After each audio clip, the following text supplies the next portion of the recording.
Matagal nang itinuturing ang kasal bilang isang mahalagang yugto sa buhay ng mga Pilipino.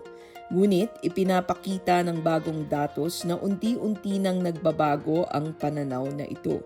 Ayon sa inilabas na datos ng pamahalaan, bumaba ng 7.8% ang bilang ng mga nairehistrong kasal sa Pilipinas noong 2023. Mula 449,428 noong 2022, bumaba ito noong 2023 sa 414,213 na lamang. Bumaba rin ang crude marriage rate ng bansa mula 4.0 tungo sa 3.7 kasal kada 1,000 populasyon. Bukod sa pagbaba ng bilang sa buong bansa, makikita rin ang pagbabago sa pananaw ng mas batang henerasyon. Sa isang survey na nakatuon sa mga Gen Z na Pilipino, lumabas na 40% lamang ng mga respondent ang nagsabing nais nilang magpakasal balang araw. At sa mga nais magpakasal, 60% ang mas pinipiling ikasal pagkatapos ng edad 35. Ayon sa mga eksperto, ipinapakita nito na mas pinag-iisipan ng mga kabataang Pilipino ang pagpasok sa kasal. Para sa maraming Gen Z, hindi na nakikita ang kasal bilang isang bagay na kailangang mangyari sa edad 20. Sa halip, tinitingnan nila ito bilang isang pangmatagalang commitment na nangangailangan ng maturity, stability, tiwala at compatibility. Lumabas din sa survey na 55% ng mga Gen Z respondent ang hindi nakakaramdam ng pressure na magpakasal.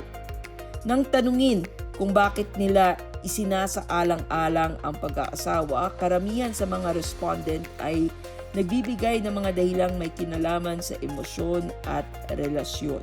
Pinakauna rito ang pagnanais na makasama sa buhay ang taong lubos nilang minamahal at pinagkakatiwalaan.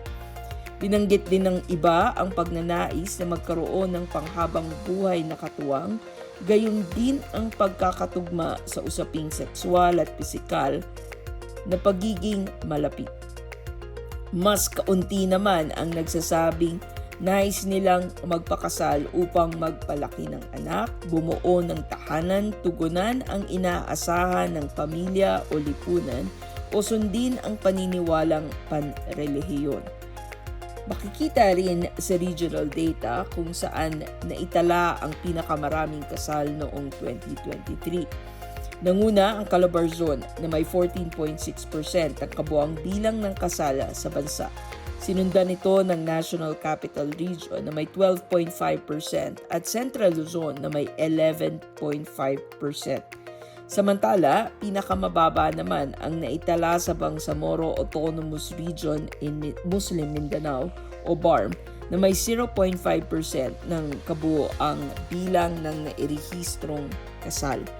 Nananatili ring pinakapopular na buwan para sa kasalang Pebrero kasabay ng pagdiriwang ng Valentine's Day at simbolismo ng pagmamahalan.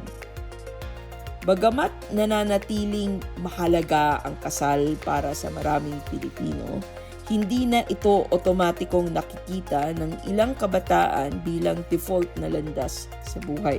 Para sa Gen Z, hindi lang tanong kung magpapakasal ba sila, kundi kailan, bakit, at kanino.